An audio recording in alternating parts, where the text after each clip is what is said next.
So in this video I wanted to respond to another video by the YouTube channel Open for Truth. I don't think we really need to do any preamble, so let's just go straight into it and look at what they said.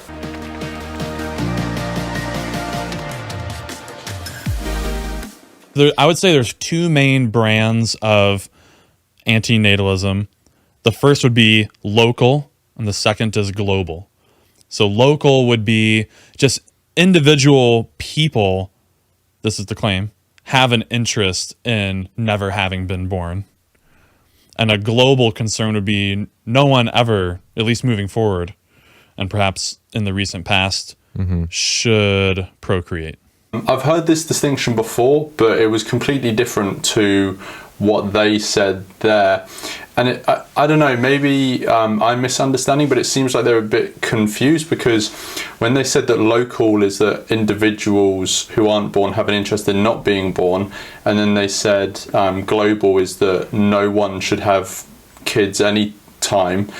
It seems like global, from what they're putting forward, is a conclusion drawn from the statement of local. Individuals don't have an interest in being born, therefore no one should have kids anywhere. I've not heard that distinction before. The distinctions that I've heard before are that local is that in a specific set of conditions people shouldn't have kids. So let's say, you know, if there's not enough food, or the child is going to have some sort of crippling disability or something like that.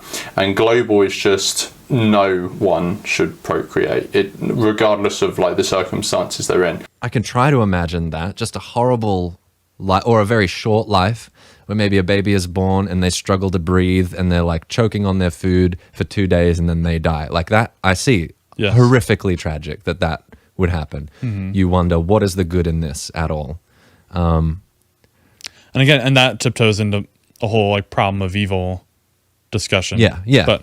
But I don't think anyone would deny that could happen. And it's tragic and horrific. Yeah. Relatively early on in their discussion, they both agree that someone could be born and have, I think they said, like a very horrific life, where it's a horrific situation, and that's very possible. I just wanted to highlight that because I think that just sets the tone for the rest of the discussion, and I think they kind of ignore it for the rest of the discussion. Maybe they don't ignore it, but I don't think they're factoring it in enough. Because very early on they say, you know, you can create someone for literally no reason just because you want to, and they can have an extremely horrible life, and they both agree with that. But then they just don't seem to take the next step and go, oh, well, maybe I shouldn't do it then, because, you know, I'm making a decision for someone else and they don't want me to make the decision in any way. They don't want anything, but it could go really, really bad for them. And they just don't make the next step of saying, well, maybe I shouldn't be doing that. I just don't feel like I'm again, to the problem of evil, I don't feel like I'm in an epistemic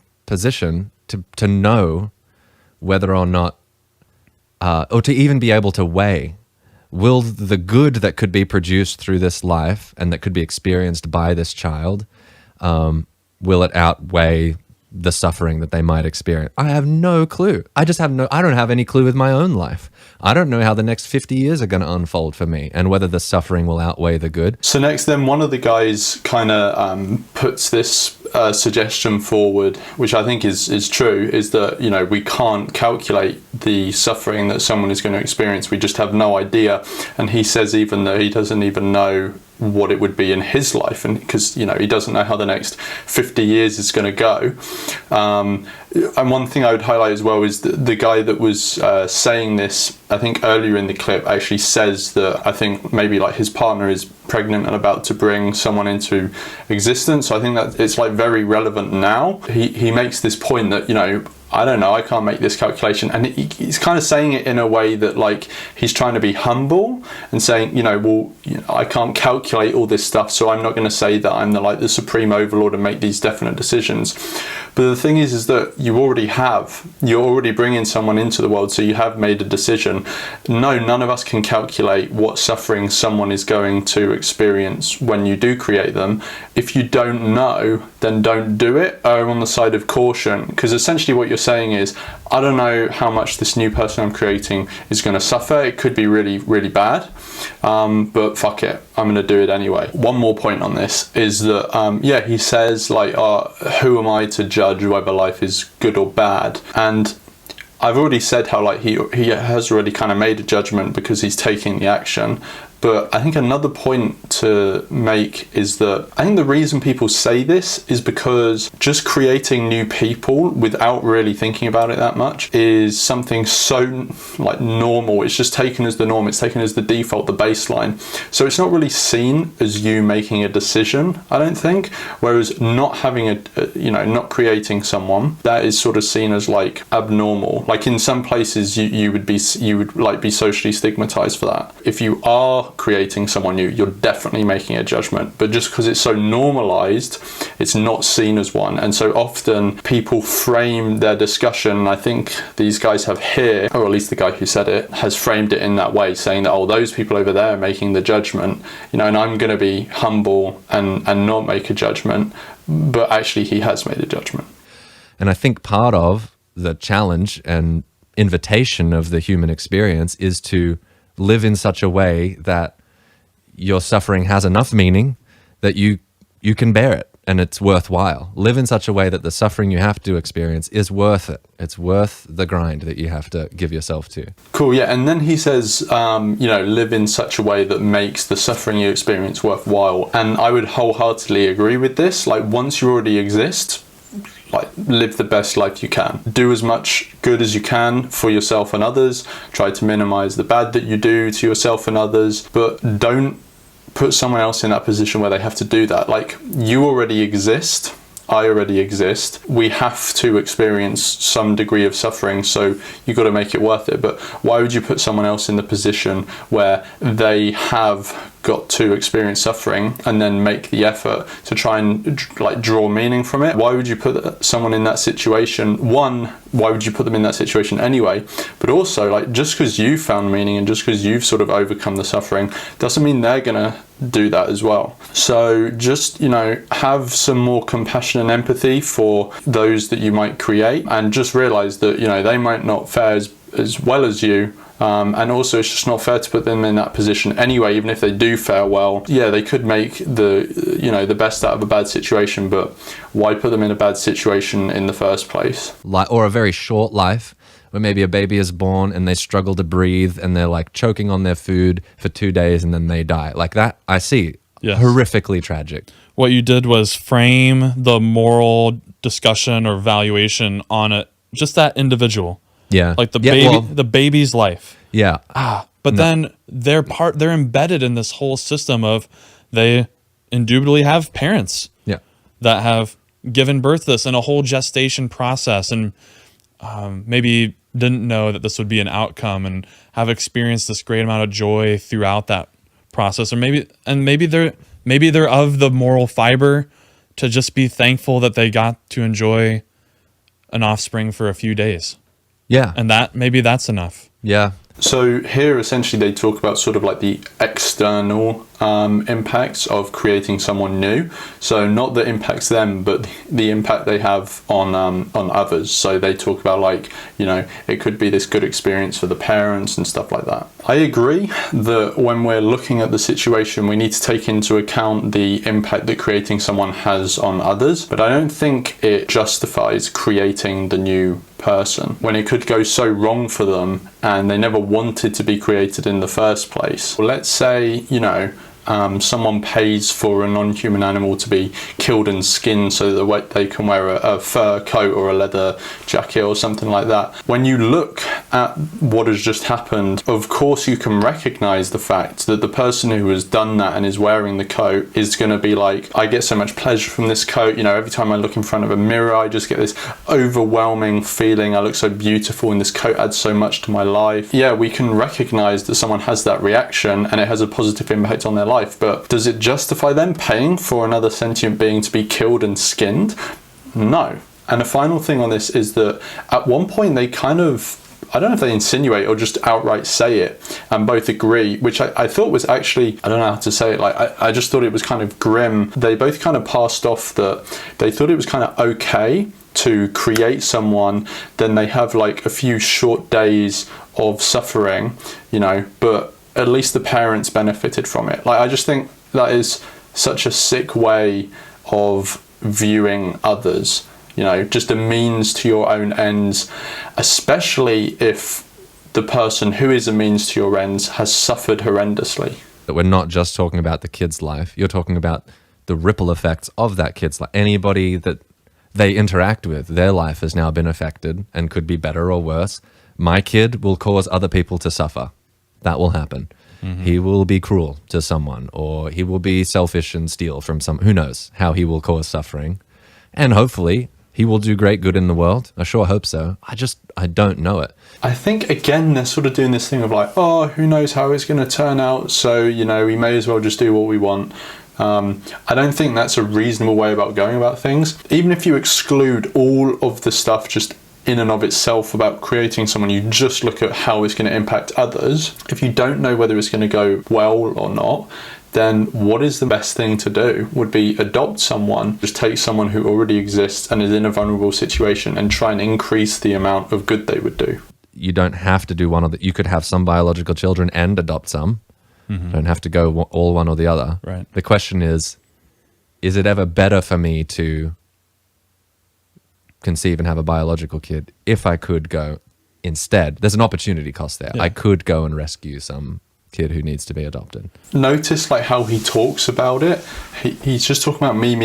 He's just saying, you know, would it be better for me to do this or this? You're literally doing the most significant thing you can do to someone else, which is create them. Like, and the mindset people have, and I'm not trying to hate on this guy at all. It's very normal for people to do this. I would have done this years ago. It's just like all about me. Like, what do I want? What do I want? Me. I just feel like it's a bit of a grim way of looking at things and looking at others. But yeah, that's all I had to say on that. Why did you, at this juncture, choose this route? My answer probably won't be satisfying for the anti-natalist who touts this view, but it does seem to me like there is, I don't know, there was a desire. So it seems like it seems good to me to propagate my genes. He says, you know, oh, well, this won't please the anti-natalists or the people who don't agree with procreation. And it's kind of framing it as if, like, he has to please us. It's not about us. I think it is sort of like probably a subconscious sort of underhand way of just making the, you know, opposing side or the other point of view seem unreasonable. Like, you know, he has to live his life by what some random people on the internet say or think he should do. No, that's not the case. I think the real framing is, okay, there are these people who have put forward this opposing view and it has friction with something I'm doing, i.e. creating someone. Maybe I should consider that and think about it. Not, you know, I shouldn't make my decision on whether it appeases them as people, which I think is how he's phrasing it now, and it makes it seem really unreasonable, because it is. It's about, is this the right thing to do? And it's just the anti-natalists that have put this point to him. It's not like they're sitting there saying, oh, this guy has to live his life by our rules. Like, no, it's not like that. Sure, your reasons for creating someone may not appease anti-natalists, but who really cares about that? What you should be thinking about is, will they appease the person I'm creating if that person has a really shit life? Like in 20 years time, you know, if you've created someone and they're like, you know, I've had a really horrible life. Why did you do this? And you gave the reason of, I want to propagate my genes. Really? Do you think that would have any consolation to them? I don't think so. But it was, for the thought of, for Melissa, and maybe this is just really selfish, but the thought of us never having a biological kid grieved us. I don't know. Even if only maybe there's a curiosity, what would it be like if he was half you and half me, you know, and what kind of kid would we make? Again, I'm not saying that makes a strong ethical argument, but it had a lot of emotional sway on us that influenced our behavior. So yeah, and then he goes on to talk about how he's got sort of like a curiosity and a drive, you know, to create someone and see what happens. And I can understand that curiosity and drive. I used to have that very strongly. A lot of people do. I just don't think that's a good reason to do it. I think we need to come to more of an understanding that the universe doesn't revolve around us and reality doesn't exist to make sure every single one of our needs and desires is satisfied. Yeah, you exist, deal with it. You have needs and desires. Some of them aren't going to be met. Get over yourself. Don't put anyone else in this situation and do the best you can. Don't throw others into the firing line just to satisfy your desires. And to be fair to him, he does recognize this. He does say, like, it's not an argument. He just did it sort of based on emotions. And I guess you can't really argue with that. If he just has this emotional impulse to do it, then you can't really argue with it because there's nothing to argue with. It's just emotions. I would just say, like, you know, it's unfortunate, but what can you do? It was relatively difficult to adopt. Costs a lot of money. I have heard that too. And didn't feel like we were in a position to go through, like, even just the legal process of doing it would be tens of thousands of dollars that we don't, on top of then the normal cost of a child. They then talk about, like, some of the issues with adoption, like that, you know, it can be expensive, the legal issues that you have to go through, the legal struggles, totally valid. There are a lot of struggles in many countries to try and adopt someone, and those shouldn't be, you know, discounted or, you know, disregarded. I would just say, like, there aren't only two options. It's not like, oh, you adopt someone or you create someone. If you can't adopt, it doesn't mean you have to create someone. You can just not do anything in regards to that. And I feel like maybe there was an assumption in the discussion that, like, there was this false dichotomy.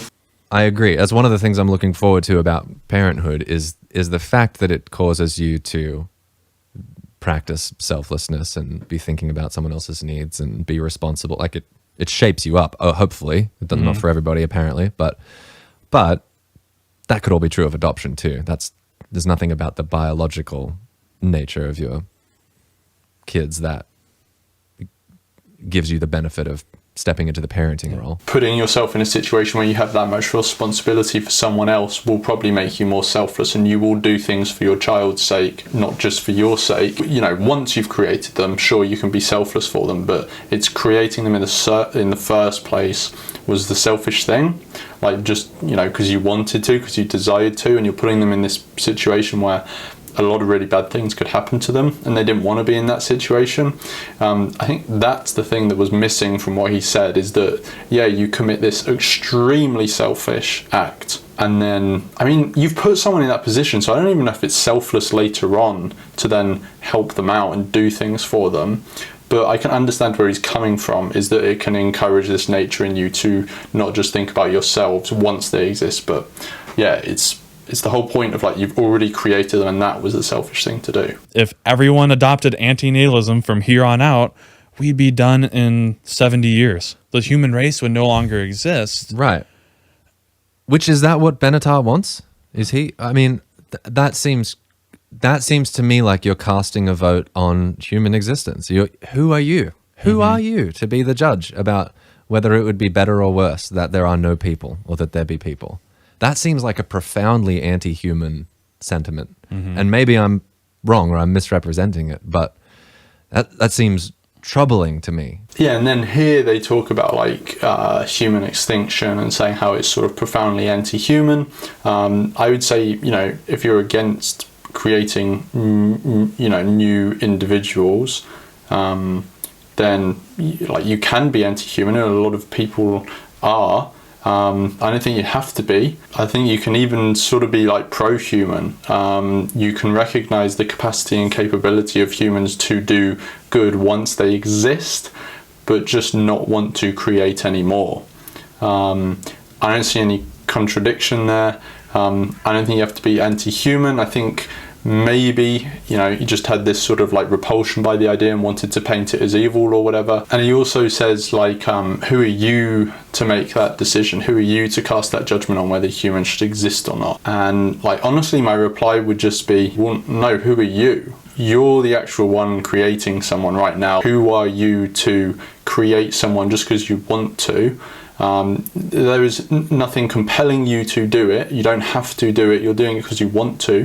Who are you to do that and put them in a situation where they could go through immense suffering, as you've already said? Like, you're uncertain about your own life, so I don't even know how you've gotten to the conclusion that you should be putting this on someone else. So yeah, maybe it seems a bit sort of directed or whatever, but like honestly, my response would just be like, who are you? I feel like I satisfied the necessary threshold to be a adequate parent, which was you will have the bottom rung of the Maslow's hierarchy at the very least. Yeah.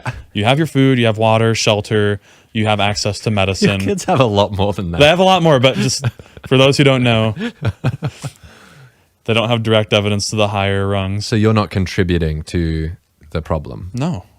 Yeah, so now he's talking about how he sort of thinks he was a responsible parent, sort of met all the basic criteria.